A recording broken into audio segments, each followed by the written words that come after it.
Oh, darling. Ooh. Hot, hot, hot. That is hot. Ooh. All right, shuffle into the frame, darling. I'm in frame. Wow, that's super hot, darling. Steamy, steamy. Steamy. Cheers. Cheers. Ooh, this is a really rubbish mug, so I'm surprised I didn't break it. Welcome back to Hardy's Books, the channel where Ross and I have some fun and some larks and sometimes talk about books. Mostly books, sometimes cats, Yeah. sometimes trips to Scotland. Yes. Mostly books. Mostly books. And why is it that we talk mostly about books, Laura? Because we are book collectors, we are book sellers, we are book readers. We're both writing our own novels with, limited success. What you could say, perhaps, is that our life, in some way, revolves around books. Yeah, certainly. I'd say so. Our life is if you opened up a book, that the book was of our lives. It would just be a book. Inside, it would just be a book. It would be bookception. It would be book. Books all the way down. I've convinced Ross to do this video. He wasn't dead keen. I was tired. We feel slightly fraudulent doing the newbie BookTuber video because we've been on BookTube for, a couple of months now? Since September. Yeah. But, we're still fairly new. Newish. And we thought maybe you guys would like to know a little bit more about us and what we're going to bring to BookTube more generally. BookTube. Oh, yeah. So the first question is, and I guess this is more for you than for me, Ross, because I kind of just tag along, is why did you start this channel? Why did I start this channel? So, after a while, you consume enough content that you want to be part of that content, right? And I think that kind of was the inception of... Inception again, came up twice. Yeah, that was kind of the... Inception. That was how the channel... that was how the channel was inceived. Oh no! Because I think I saw lots of YouTubers showing off their book collections, talking about reading, talking about the books they're reading, talking about writing. And I was like, you know what? You need one more white guy in that mix. No, it's not because of diversity of voice. It's literally just because it's what I'm passionate about. And I think we have a lot of interesting books to show you. Yeah, I guess also we have a fantastic book collection we're very proud of. And, I like seeing other people's book collections. I thought maybe you might want to see our collection too. Absolutely. Yeah. I would agree with that. I think books are so key to our lives. And I guess, sounds sad to say it, but to our identities. That... hopefully that, and we're both incorrigible show-offs. One thing that we love and don't get enough of is validation. Okay, so what are some fun and unique things that you can bring to BookTube? I mean, I already stated our collection. I think that's the main thing. That we have a semi-curated collection of very cool books. Yeah. And ranging from signed first editions of sci-fi and fantasy classics to random esoterica that we find in secondhand bookstores. Yeah, that's mostly me. That's entirely him. We've got books about myths and legends. We've got a load of nice folios. Yeah. I've got quite a lot of politics and current affairs and history books. I've got tons of nice art books that we can share. Yeah, they're down here. Yeah. So if you're into beautiful editions, we're your guys. Yeah. What are you most excited for with this new channel? I think, and this is weird to say as an introvert, but I think I'm excited to make friends. Yeah, I agree.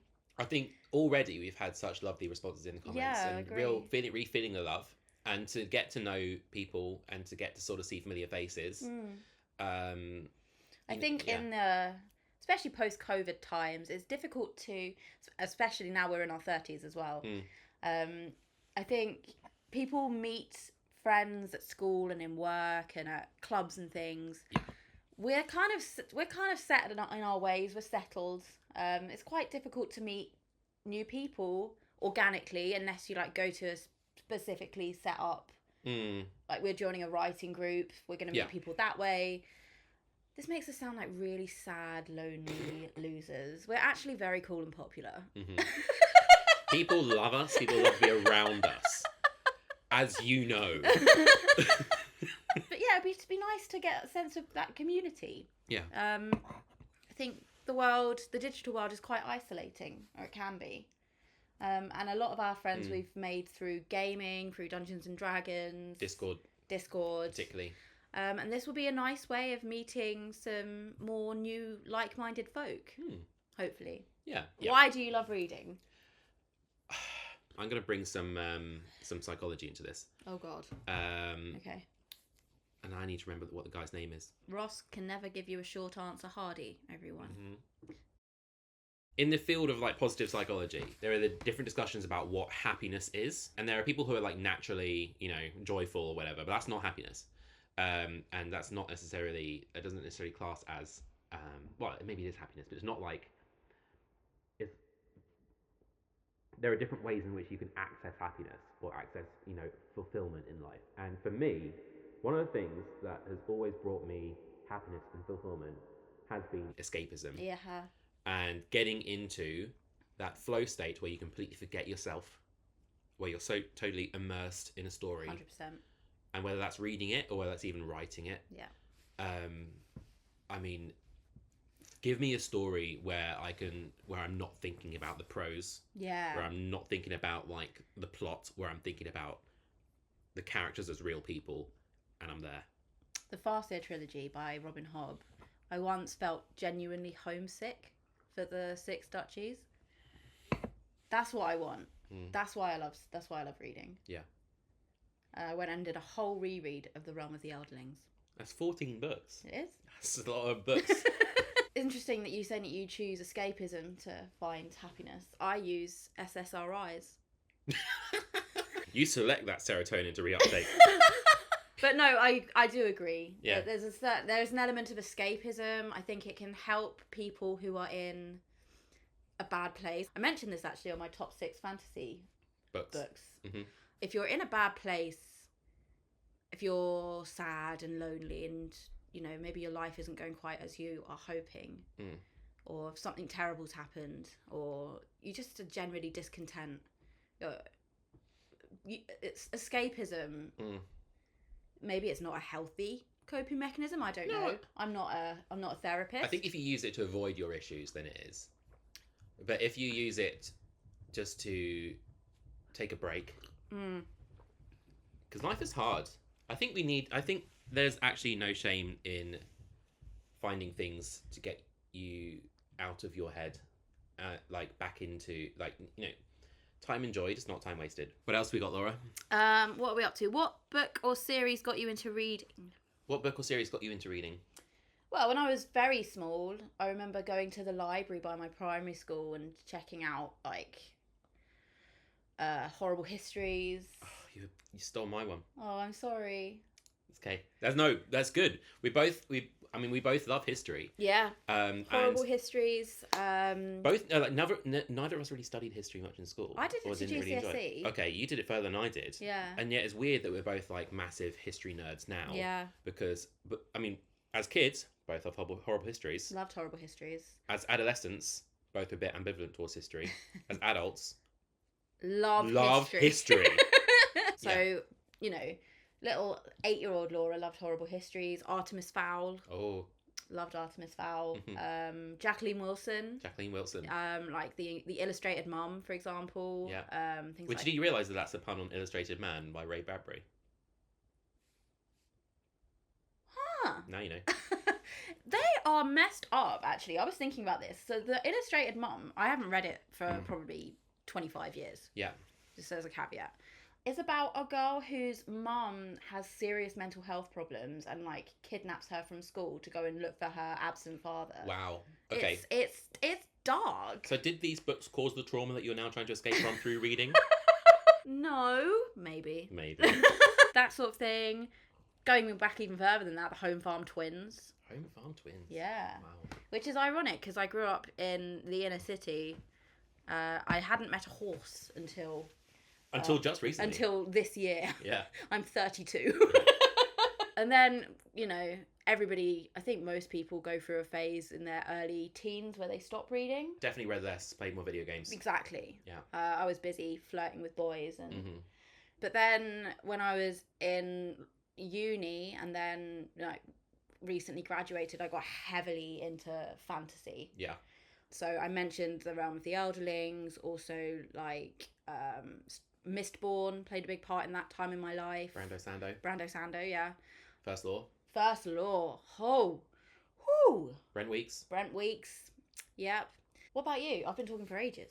Well, I mentioned Horrible Histories. Yeah. That was definitely, I mean, key. Formative. Very formative. I would stay up till, bedtime, 8:30, 9 o'clock. Stay up an extra hour at least.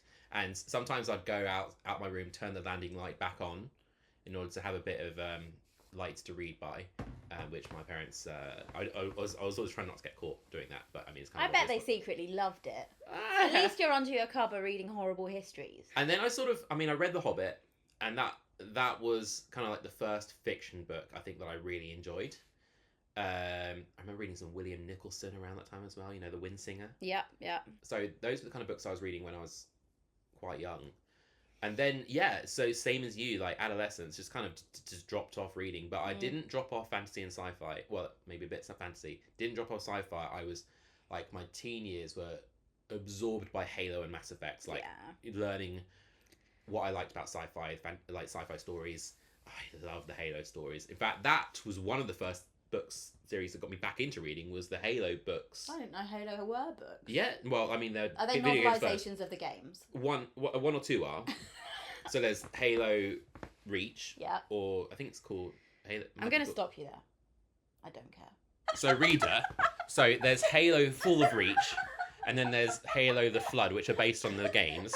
And there's Halo First Strike, which is a novelization of it, like a time between the two games. And then there's Halo Ghosts of Onyx and Help! Contact Harvest. That was about the first. Anyway, I read all these books. Eric Nyland, Joseph Staten, William C. Dietz. Anyway, I loved those books, and I mean, they're pop sci-fi, but my gosh, it was what I needed. Give me the spur to get back into reading a bit, and then really, I think it was. I mean, I was already reading fantasy in the 2010s, but then in the last kind of like 5 years, all those it's kind of. Do you ever feel like you kind of those adolescent years where you weren't reading were kind of a little bit? I don't want to say wasted, but like you're catching up. For some reason, I sometimes feel like I'm catching up. Like there's so many sci-fi books and fantasy books. I got back into reading more heavily earlier than you did. True that. You've got a larger Goodreads than I do. Yeah. Don't look at my Goodreads, it's embarrassing. But mine has really dropped off recently because I used to read when I commuted pre-COVID. Yeah. And I find it difficult to find time to read these days. I've got so much else going on. Busy bees. At the moment, I'm reading This Is How You Lose the Time War by Max Gladstone. Max Gladstone and Amal El Motta. I don't know if I pronounced that right. Yeah. I'm enjoying it so far. Yeah. I'm about 20% in. Very good. What are you reading at the moment? I'm reading Empire of Silence by Christopher Rocchio. I've got that on my Audible, actually. I'm going to listen to that. Also reading Snuff. Oh, yeah. The last in Terry the City Pratchett. Watch series. Yeah. This is an extra question that's not on the list, but it's good to answer. Yeah. Right. Next up. What question would you like to ask your favourite booktuber? Who are your favourite booktubers? Do you watch really much? Do you watch much booktube personally? I watch it through you. Vicariously. Yeah. I like Matt's fantasy book reviews, although I disagree with him. It's good to watch violently sometimes. Yeah, it is really good to watch ones you disagree with. Matt's fantasy book reviews is a really good example because he's not afraid to share not a bad opinion, an opinion that the book is bad. There are a few. I want to ask him how he has the time to read so much. Yeah. I think he's answered that in a video. I think he literally spends all this time with an e-reader over his face like this. If you're watching, Matt, how? We both have full-time day jobs, and we have the book shop that we run as a side hustle, and Ross is working on another project with a friend of his. And you've also got some freelance stuff that you still do. And I have a book I'm writing. And he's writing a book. And I'm writing a book. And we're moving house. And I do quite a lot of yoga, although I have dropped off that recently. But Too many other things. Yeah, but I was doing yoga twice a week. I used to train. I used to run a lot. I ran a half marathon this year. And he reads like 70 books a year and has at least one child that we know of. Yeah. We have... A cat. A cat. Where the hell is he? He's over here. Shall I get the cat? Yeah, it's about time. Here he Come and comes. say hello to your adoring audience. Here he comes. Here he comes. He's our big boy. Walking down the street. There he is. This is Fang. You've seen him in other videos if you've watched any of us. He is our rescue. He's our pride and joy, and he is our child. Yes. And he's escaping. No! No! Please don't leave. Come back! He was found living on a farm out in the outskirts of the town that we live in now, with a feral colony, and he was caught as a trap new to release. He doesn't read at all. No, he doesn't. He's very But uncultured. he immediately crawled onto the vet's lap, and they were like, "This is not a feral cat. This is a stray, an unfortunate stray." But we don't know how old he is. We think he's between 8 and 10, and he only has one tooth left, and he has a heart murmur, so he has to take medication every day. He's our special boy. Special needy boy. Okay, I would like to ask Jared Henderson something. He's my favourite booktuber. I think I've basically every recommendation he's given on his channel I've read and enjoyed. Is that the one with the really calming voice? Yes, so calming. Okay. And he looks like our friend Robin. Yeah, okay, yeah, I know who you're talking about. Yeah. Because Jared's really good at kind of pointing out philosophical themes in books. Like, I mean, and I guess he studied philosophy, so it's kind of, I guess it's the answer to the question, really. But, like, how do you go about spotting the deeper themes in books when you read them? Because, you know, like, I can get a bit of it, but, like, I'm not actively looking out for it, where it seems like you are.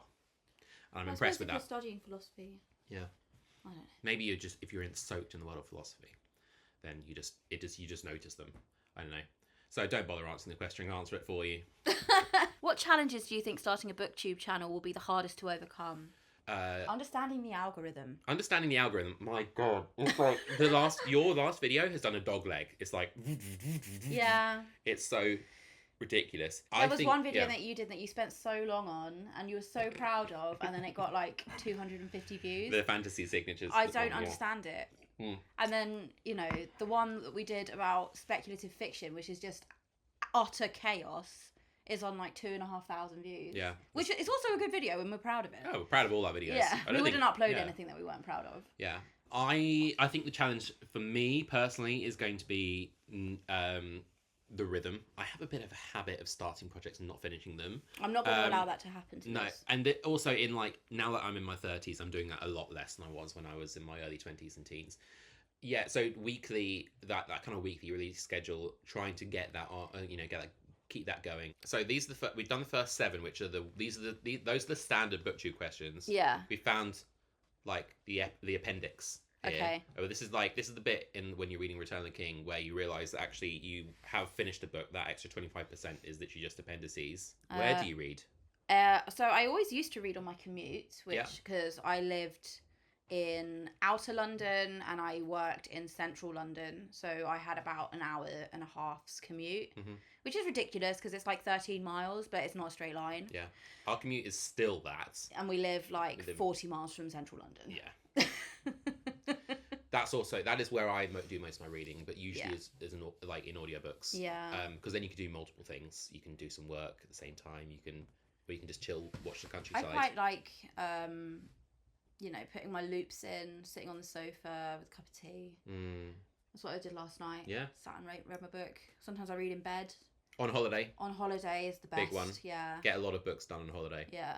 What kind of books do you like to read? I think we've covered this. Yeah. But sci-fi fantasy predominantly. I'm more into sci-fi than Ross is. Yeah. I like a bit of gothic literature. I'm not really into gothic. I like academic books not pop academic books, let's be honest, on like mythology and things like that.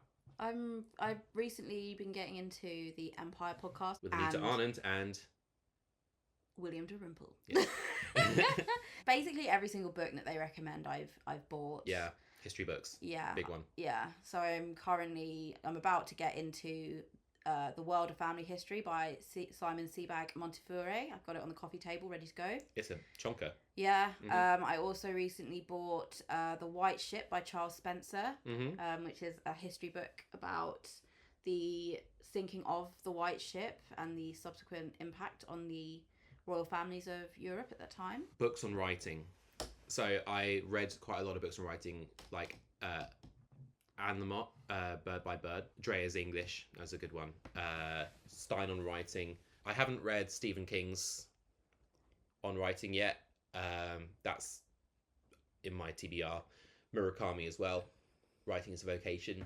I liked hearing what authors, how different authors approach like the rhythm of writing. I just find it really interesting, and it's encouraging as well. Yeah. All right, last question. Sometimes done, apparently, this list says. What does your book collection look like? You're just going to have to tune in to a different video. Yeah, that's a whole other video of itself. And we're going to put that right here when it's done. Right now, you just, if it hasn't been done, you're just looking at us pointing at empty space. We have about roughly 800 books. At least, actually, yeah. At least 800 At least 800 books.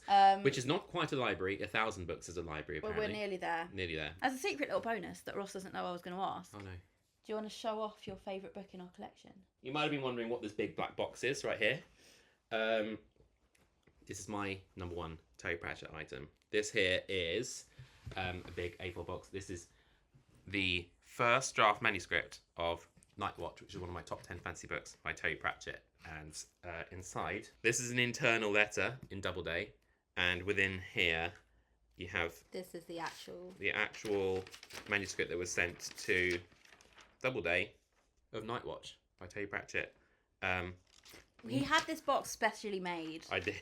And when it first came back from the makers, the guy very proudly presented it to Ross. He said, Yeah. here's your box. On the front it said, Night Watch, Frist Draft.